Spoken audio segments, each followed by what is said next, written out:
What's up, everybody? I'm Lawrence, and as always, this is Garage. I want to do a first quick little apology and thank you to people watching. First of all, I know up to this point, videos have been pretty sporadic. It's been very hectic trying to meet this deadline. So I want to apologize for that, and then I also want to thank you if you are watching at this point because you stuck around. There aren't many of you that did, I'm sure, but you know, I appreciate every one of you. So today's goal, quick recap, getting the Camaro out for the cruise this year, mechanically, not cosmetically, but mechanically ready for the cruise. Made some pretty good progress. Got the coolant system all hooked back up, got the fans wired in. I got the wiring in the bay all pretty much cleaned up for the most part. Shortened all my spark plug wires. Basically got all the accessories back on. Engine runs. I still got a miss at idle. I believe one of these spark plug wires is bad. So I'm going to have to go through them, you know, methodically and one by one and figure out which one it is. But that's not going to be today. So what I did do so far and what I plan on working on today is I got one side of the front apart. I got the pads off, pulled the rotors, repacked the wheel bearings, cleaned up all that stuff. I got a set of new pads to throw on. I will be getting rotors. They just won't be here before the cruise. So I'm going to throw the new pads on, repack the other side, get those all the way. I got brake hoses for there too. I actually have every brake hose for the car. So I think I'm going to start with just replacing the brake hoses as I'm doing the front tires and go from there. What else? Got to get the interior back together. I don't know if that'll be this video or not. Yeah, so yeah, I think that's it. We're gonna start there, try and get some of the interior back together. I gotta make a couple block off plates. One, this car has the secret, you know, fuel pump access patch or access hatch that you know, people love so much. They love when people cut these trunks up just to get to the fuel pump. Personally, I feel it's not a third gen if it hasn't been cut, but that's just me.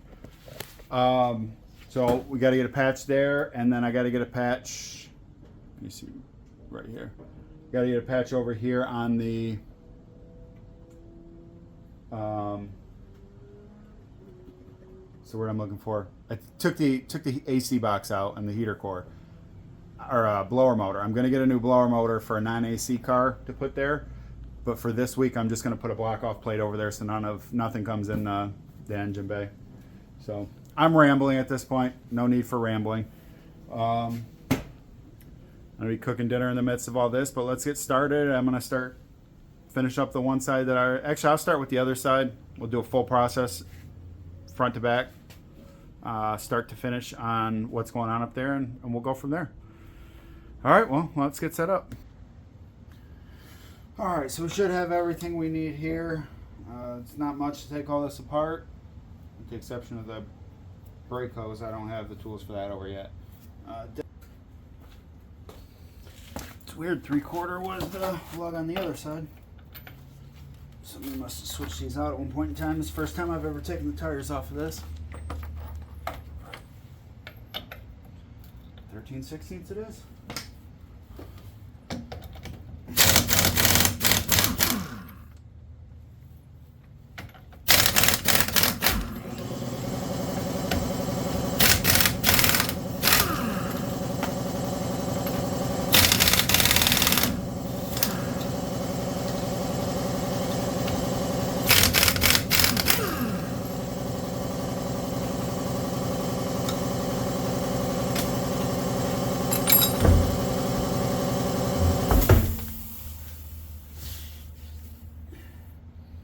Oh, that looks yummy. Alright, so definitely a mess in here. Rotors are glazed over with a light coat of rust. Debris. This hasn't been touched. I've never had these tires off, so I knew this was going to be a mess. Pads are almost gone. All right, well, all we can do is take it apart.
These are pretty puckered up. I'll clean them up and reuse them for now. Put new ones in when I do rotors.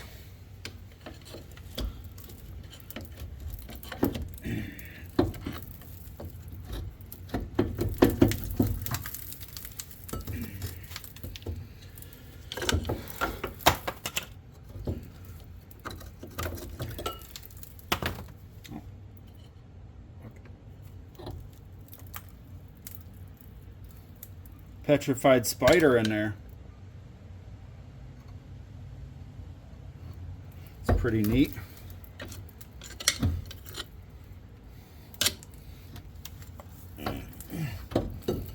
Normally I'd be against hanging them, but I'm changing that hose anyway, so I don't really care. Alright. Here you're going to take the dust cover off.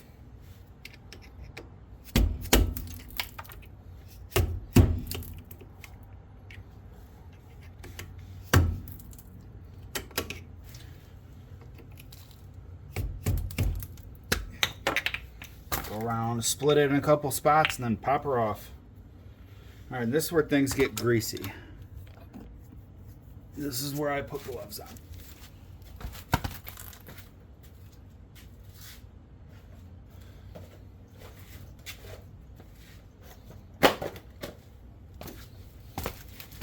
Not that my hands aren't already filthy.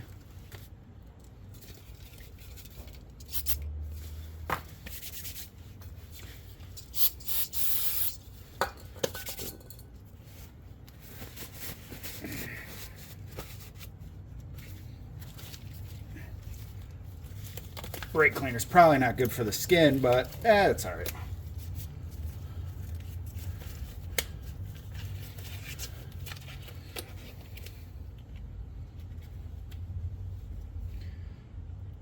All right, so can you see? Yep. So this castle nut is held in with a cotter pin. So first thing we're gonna do is wipe the grease off so I can see the cotter pin.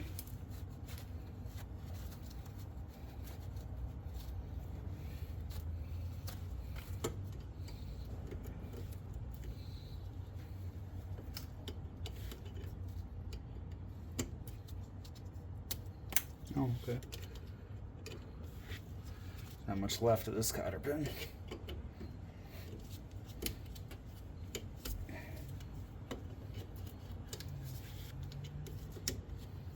That just broke off too. This cotter pin's definitely seen better days.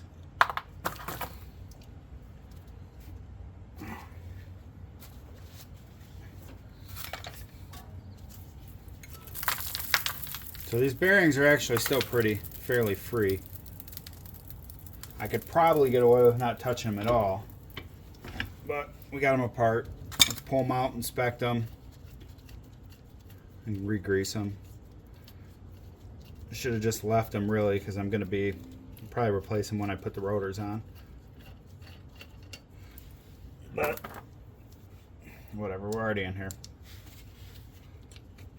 Plus, I'm sure you guys love doing content twice. I mean, we'll get to do this all again here in a month or so. Why not? Who doesn't love watching the same thing over and over again?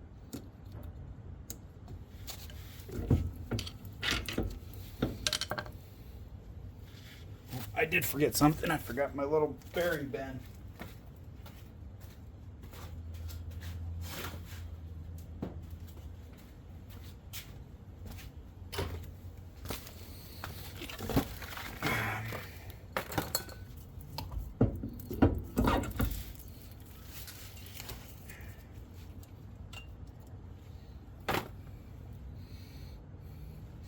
Both bearings, and look at all the stuff in the back of this. This thing definitely sat for quite a while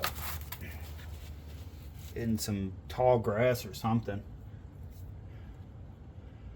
Just the way some of this is rusted out on the bottom, and just looks like it was sitting in tall grass. Don't want to do that over the rotor that I have to clean out and put new grease in.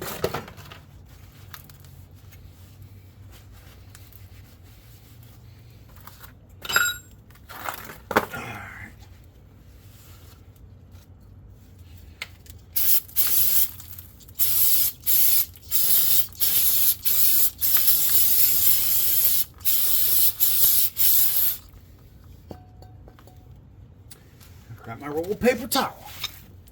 Come on, man.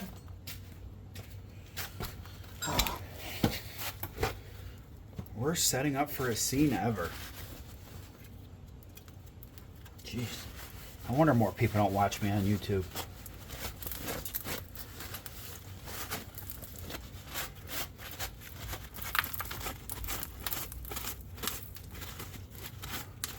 So busy worrying about recording, I'm forgetting to take the steps to set up the job right. It's all right.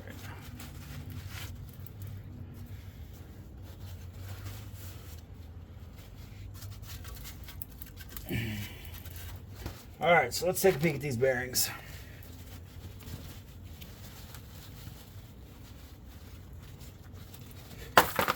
Let's throw these bearings in all the dirt and debris that we just knocked off. All right.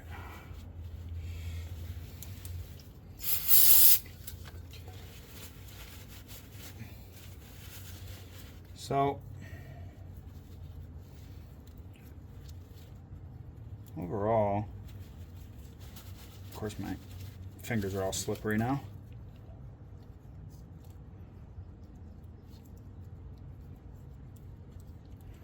Overall, it seems to spin pretty freely. If I put pressure on, you feel all the bearings spinning as it goes.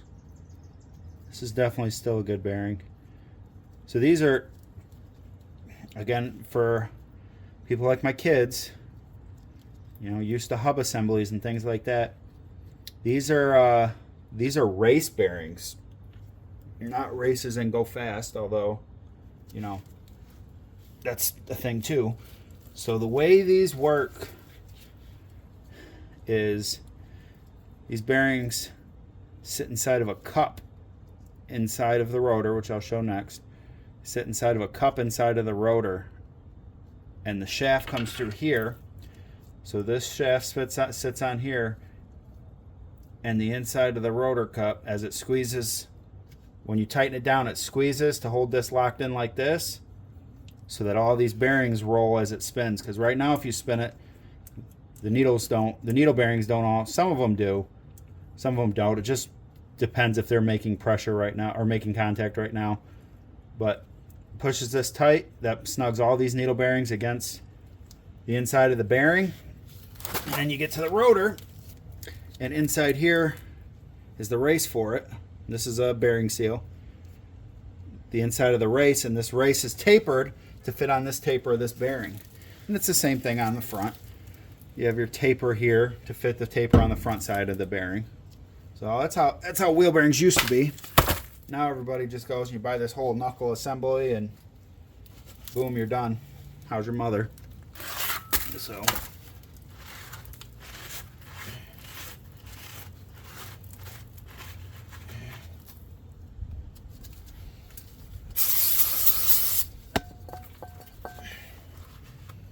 got all kinds of gunk in here now. I recommend you're more careful than me when you do it.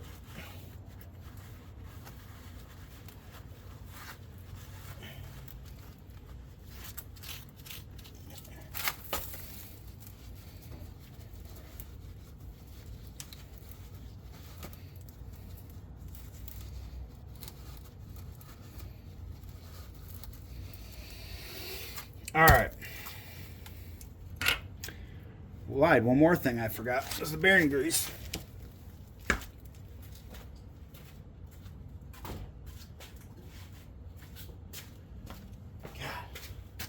I really hope I get better at this, or you people are never going to keep watching me. So a lot of people use a high temp bearing grease here, which works really well, and I support that. However, what I have is Moly fortified grease. Moly grease works pretty well, but it's a thicker base grease. So they have a bearing packer that you just basically put this in and press down and spin and all that stuff. It works really well, but I don't have it. I don't have one. I thought about getting one, but I don't know, I've always packed them by hand.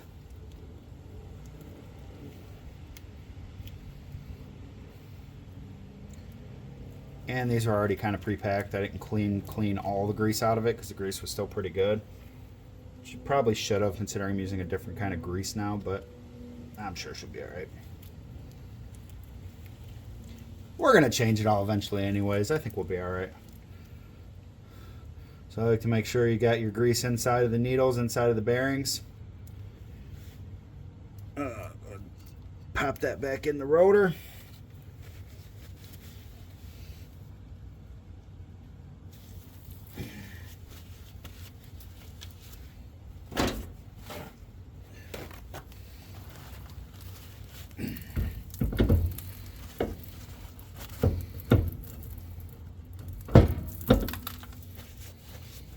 Set that up there. And just keep wiping grease all over my knee. My wife asked me what I was doing on my knees. So we're gonna wipe this front one down, do the same thing. And the difference, the front doesn't have a bearing seal. It just has the nut and the plate to lock it down and a cap. Again, still spins very freely. No hiccups, no jams.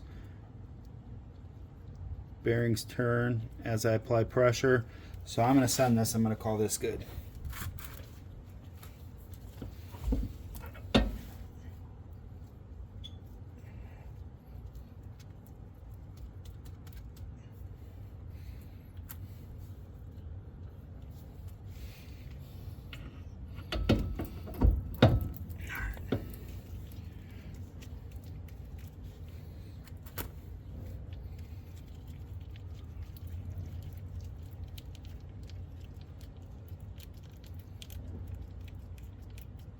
Basically, you put a bunch of grease in your hand, in your palm, use pressure to try and force it into the bearing, spin it around.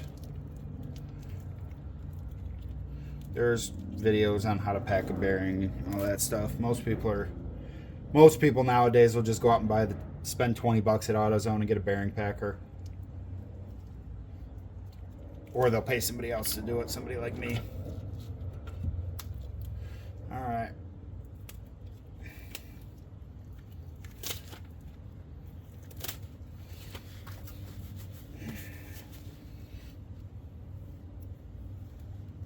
So,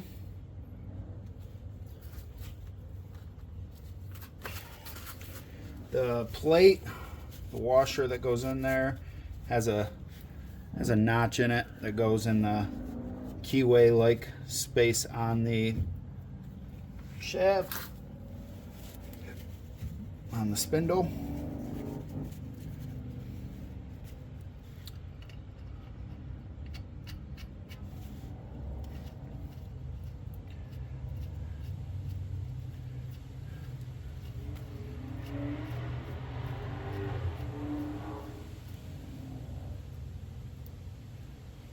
So, got to remember my, wow, been a long day. Cotter pin hole is right here. So, snug it down by hand so it doesn't move, still spins freely. Find my wrench. And I am just going to go to, I like to leave a little bit of stiffness because you got to remember it's got to take a lot of pressure. So if you leave it too loose, you don't want any wobbling, and it just so loose that it spins really well. Chances are when you get to higher speeds, it's going to wobble. So I always personally go a little bit heavier. I go probably, I don't know, we'll say an extra face past what most people do. At least people I know. I'd rather run it a little tighter personally. Just not so tight. You don't want it loose enough that it wobbles this way or this way, but you don't want it so tight that it doesn't spin. I'm pretty good with that. I mean, it's going to be extra stiff right now anyways because I put Molly grease in there And Molly doesn't usually, until it heats up the first time and seeps into everything, it's gonna create some resistance, which is what I like, so I'm good with it.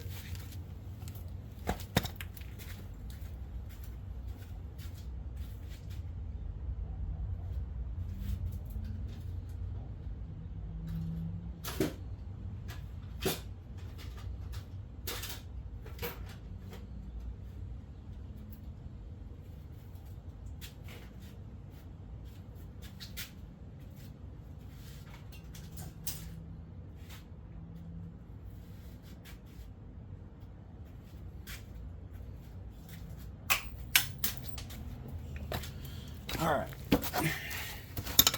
new cotter pin.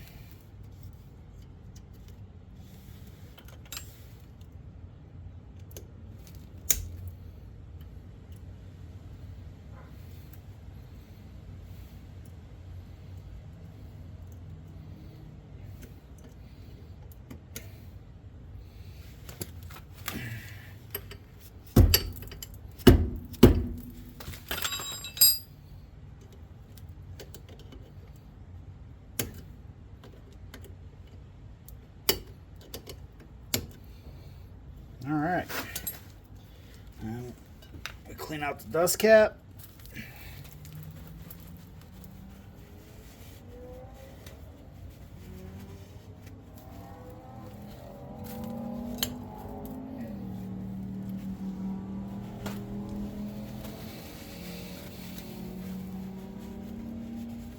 Yeah, I got a lot of work left to do under here still. Oh, got some repair work I'm gonna have to do up here. That's not gonna be good. Cut that out and put a brace in there, or maybe just sand it down. Oh, you can't even see. Never mind. Nothing's happening up there. We're good. No big deal. Damn, I took my gloves off. Oh well. Usually put a little extra grease in the cap.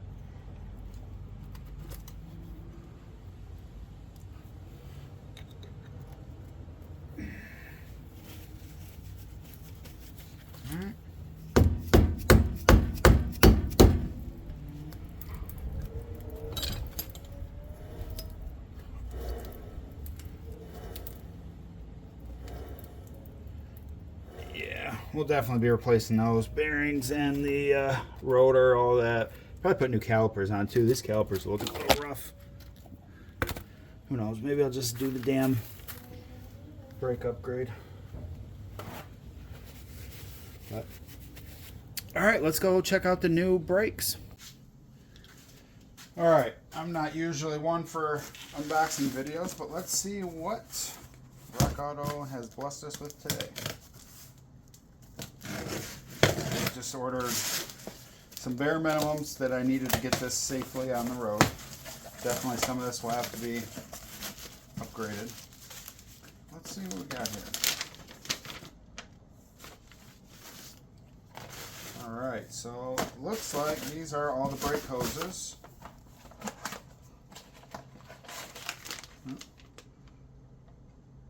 Right, this is the rear hose. It's got the splitter block on it, so it's definitely got to be the rear hose, I would think. Yeah, there's definitely the front caliper up. Probably front left or front right. Good old AC Delco equipment. AC Delco Professional though. Gotta spare the extra $10. Yep, the other side. So both front brake hoses and the rear hose back at the split on the rear end.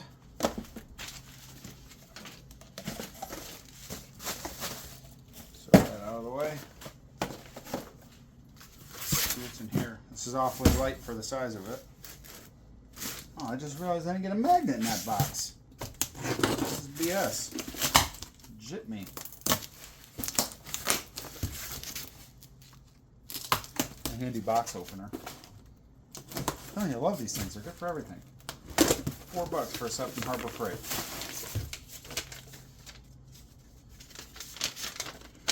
Oh, I forgot I ordered that.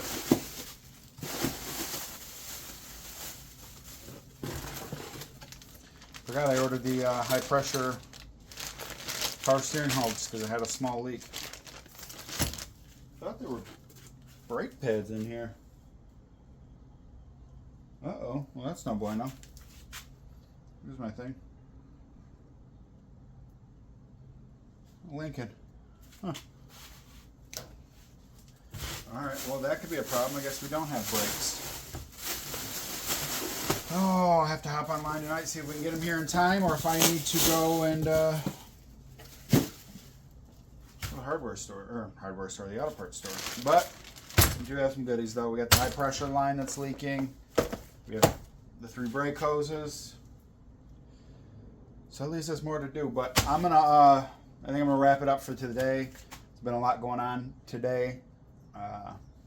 It's not as late as I usually go, but I have some other stuff I have to take care of. So I'm gonna wrap up for today. We'll get back at this tomorrow. Hopefully I'll have it all figured out, and yeah, we'll get back at it and get the get some brake hoses on tomorrow, or probably brake hoses. So all right, I will be back. All right, YouTube. For those of you who haven't figured it out yet, life happens, and it happens a lot. So I planned on recording everything I was doing.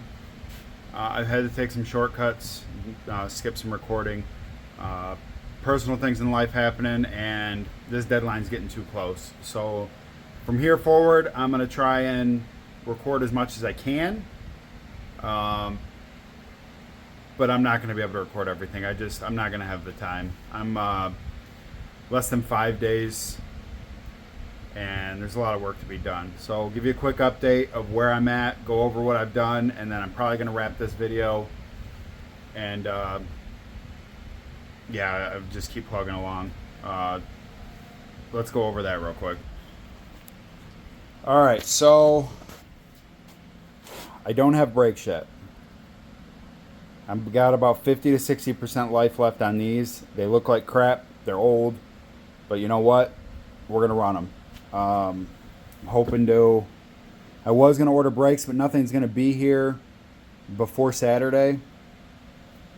And I'm debating between keeping stock setup or doing the big brake upgrade. So I'm going to hold off till after this weekend and figure out what I want to do there. So what I did do is I did go for these hoses. I did go for the hoses. There was some contamination in the fluid. So you can see my mess here. I could have done it better, being more prepared, but I just dove in and I did a bunch of gravity bleeding to clear out these lines and get all the old contaminated fluid out. So I made a big mess doing that. Is what it is. So this side's back together, new brake hose, new fluid. Went through a lot of that. This side, same thing. New brake hose, all back together. Gravity bled it. So I'll have to do some actual bleeding on this tomorrow. Before I can drive it, but we're good there. So I'm going to call that. Also up here, I had a miss. I could hear it, I could feel it. I definitely had a miss. And I found out what it was. I went over here and I'll tell you how I found it. So what I did was I ran it for about 2 minutes. Maybe even less. Probably about 2 minutes. And then I went and touched every primary tube on the header to see what was hot. And when I got to this side, my 2 center tubes were cold, which tells me they weren't firing, which is why I could smell fuel. It was running really rich. It wasn't actually running rich. These 2 cylinders weren't firing. What happened was when I went through all the wires and everything, I swapped the leads on the distributor. So they were both firing at the wrong time and basically just spitting gas into the exhaust. But that's fixed now. She idles pretty smooth. I still got to fine tune the idle now that the firing order's right. But she fires right up. She idles smooth. I'll probably tweak the idler mixture a little bit, and lock the timing down and call it. So I'm pretty happy with that. Alright YouTube, that's gonna wrap up today's video. I got a lot of plugging away to do with this. I will keep recording and posting as I can. I know it's at this point it's been a hectic, you know, sporadic posting, but I'm gonna get back to all of that. So all of you that watched, that stayed around this long, I appreciate it. If you want to throw a like on here, I'd appreciate that too. Anybody that wants to see more of my tomfoolery and plugging along on this, feel free to hit that subscribe button. And yeah, I'll see everybody next time. Have fun hot rodding.